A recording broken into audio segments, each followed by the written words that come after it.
Do you know something that for most people is always going to just completely throw a bit of a spanner in your recovery? Well, hopefully not for too long, but something that usually just affects people is when people start to comment on the fact that you've gained weight. Now, you can be committed to gaining weight. You can be like, I'm going to eat without restriction. I'm going to let my body get to where it needs to be, and I'm not going to suppress my body weight anymore. And then someone says something like, you gained a bit of weight. Or grandma puts her arm around your waist and says, ooh, I can see that weight gain's coming on.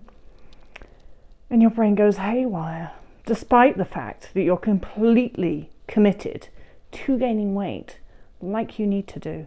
Your brain still pitches a complete fit about it. And that's interesting, don't you think? That just about everybody who has anorexia's brain does that. I don't think it's a coincidence. It's not specific to you, that's for sure.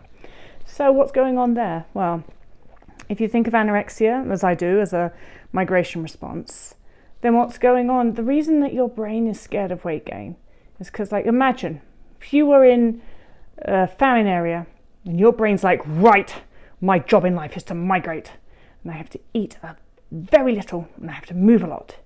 And so is everybody else around me.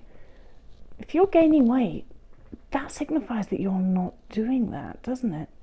And if you're not doing that, guess what? You're going to die.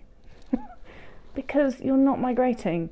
And maybe you're gaining weight because you're subsiding on scraps and things that you found. But you're going to get left behind if you don't get your ass moving. And so I think that the whole weight gain thing, I know that our brains, because this is a brainstem area response, and your logical brain's like, I know I'm not in a famine. So it must be just that I'm scared of gaining weight. Must be the only answer, because your logical brain's just trying to make sense of this. The fear of weight gain comes deep-rooted brainstem area, I believe, reptile brain. Reptile brain doesn't give a shit about logic. It's just like, not enough food, we're in a famine, done. Need to go. Don't care what logical brain's thinking. Logical brain's like, well, it must just be that I'm really scared of weight gain. That's the only answer. Even though kind of logically you also know that that's fucked up. Like, why would you be that scared of weight gain? Anyway, but somebody notices that you gain weight and your brain just starts to freak out about it. That's not because you're vain, by the way. And it's actually not because you, whatever your name is scared of weight gain. It's because your eating disorder is scared of weight gain, because that response is scared of weight gain.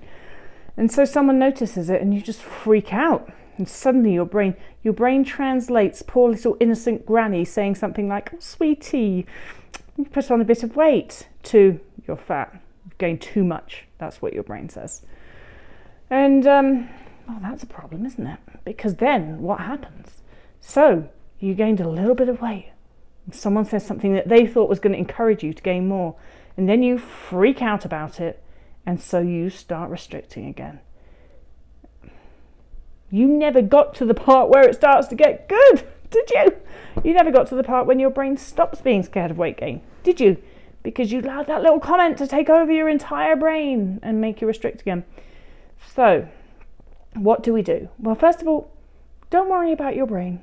Your brain is freaking out about weight gain because you have anorexia. And so, it'll do that. You can't stop it doing that. It'll stop doing that when you're fully recovered. We've got to get you there. So when it does that, what do? You ignore it. Pretty much anything else is unproductive.